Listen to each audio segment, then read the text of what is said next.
ডেলিভারির পর, সন্তান প্রসবের পর প্রথম 2 থেকে 3 দিনের মধ্যে, অর্থাৎ হাসপাতালে ভর্তি থাকা অবস্থায় বাচ্চাকে কি কি ভ্যাকসিন দেওয়া দরকার চলুন জেনে নিই।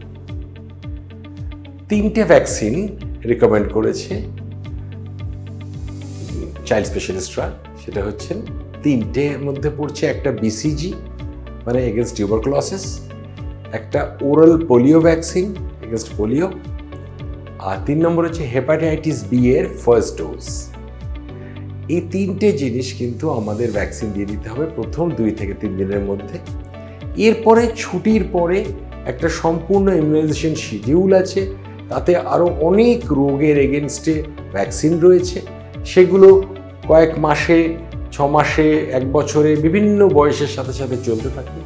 কিন্তু মাথায় রাখতে হবে এই 3টে কিন্তু হসপিটালে ভর্তি থাকাকালীন, ছুটি হবার আগে বাচ্চাকে দেওয়া প্রয়োজন।